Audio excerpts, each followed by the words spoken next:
అందరికీ నమస్కారం. ఇవాళ మా ఇంట్లో వరలక్ష్మి వ్రతం చేసుకుంటున్నాము. అవన్నీ ఎలా చేసామన్నది మీకు చూపిస్తాను. ఆ తల్లి ఆశీస్సులు ఎప్పుడు మీకు ఉండాలని కోరుకుంటున్నాను. ఇంకేమాత్రం లేట్ చేయకుండా వీడియో అయితే స్టార్ట్ చేద్దాం.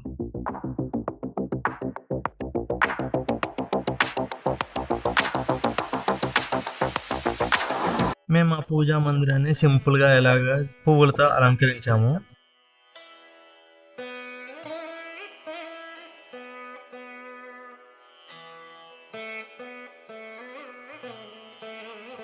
అమ్మవారికి కావాల్సిన నైవేద్యాలు కూడా చాలా సింపుల్ గా చేసి పెట్టారు మా అత్తయ్య గారు.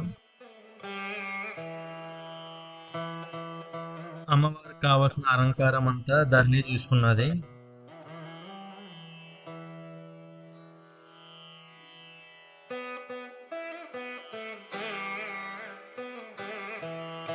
మా పూజ అయితే స్టార్ట్ అయింది.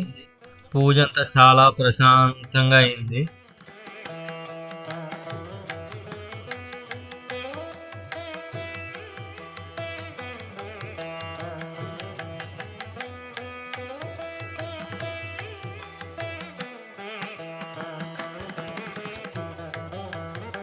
దీపం వెలుగుల అమ్మవారి మొహం ఎంత కళగా ఉన్నది చూడండి.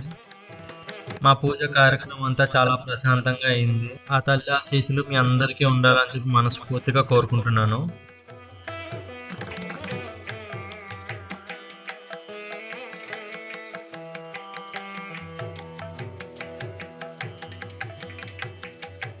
మా మామయ్య గారు మా అత్తకి తోరణం కడుతున్నారు.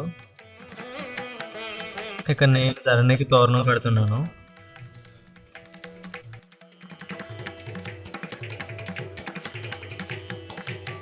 మా ఇంట్లో వరలక్ష్మి వ్రతం పూజా కార్యక్రమం అనేది ఎలా జరిగింది.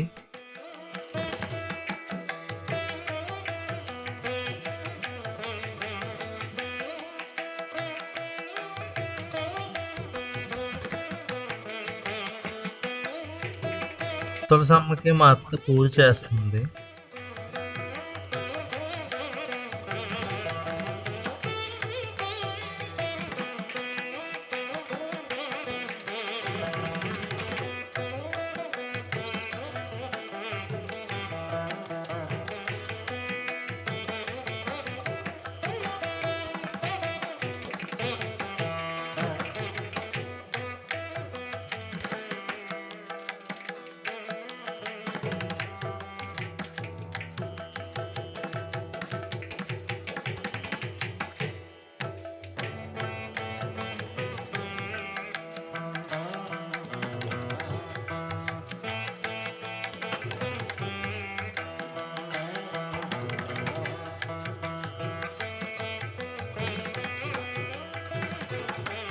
తాంబూలాలు తీసుకోవడానికి చుట్టుపక్కల ఉన్న ముత్తైదువుని పిలిచింది ధరణి.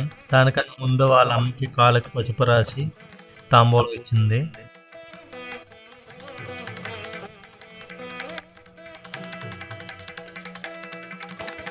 ఇక్కడ పాప కూడా కాళ్ళకి పసుపు రాసి తాంబూలాలు ఇస్తున్నారు. చిన్నపిల్లలకి ఇలా చేస్తారంట.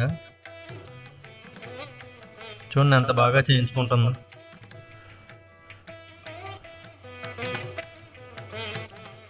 పూజ జరిగే టైం అంతా మంచి యాక్టివ్గా ఉన్నది.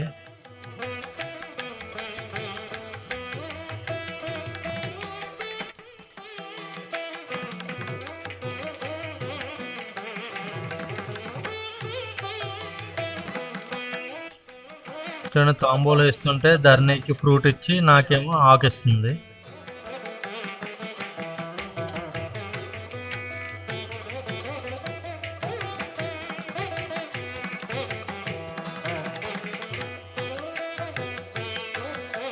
కాసేపు అయిన తర్వాత చుట్టుపక్కల ఉన్న వాళ్ళంతా తాంబూలాలు తీసుకోవడానికి వచ్చారు. ధరణి ఒకరి తర్వాత ఒకరికి తాంబూలాలు ఇస్తుంది. చూడండి మీరు కూడా.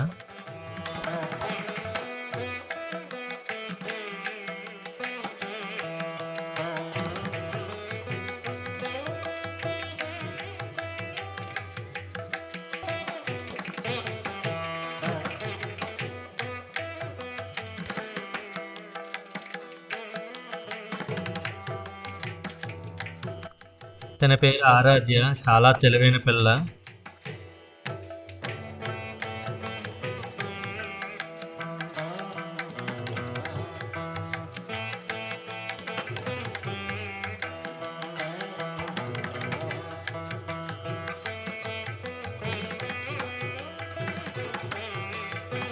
నా పేరు మైనా.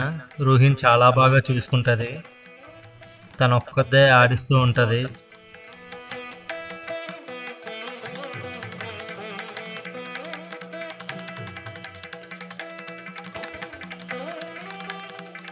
మా ఇంట్లో తాంబూలాలు అయిపోయిన తర్వాత పక్కనే స్నేహ వాళ్ళ ఇంటికి తాంబూలాలు తీసుకోవడానికి వెళ్ళారు.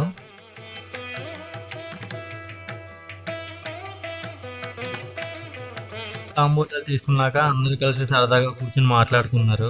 పిల్లలైతే మంచిగా ఆడుకున్నారు.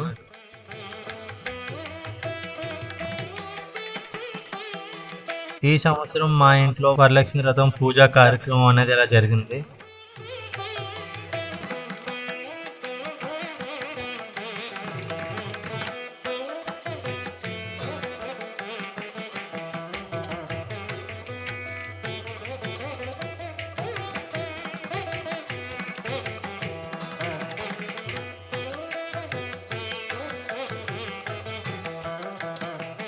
ఈ వీడియో మీరు ఇంతవరకు చూసారంటే మీకు నచ్చిందని అనుకుంటున్నాను. నచ్చితే ఒక లైక్, షేర్ అండ్ సబ్స్క్రైబ్ కొట్టండి. వీలైతే మీకు ఏం నచ్చిందో అది కూడా ఒక కమెంట్ పెట్టండి. మళ్ళీ ఇంకో సరికొత్త వీడియోలో కలుద్దాం గైస్. అంతవరకు బాయ్.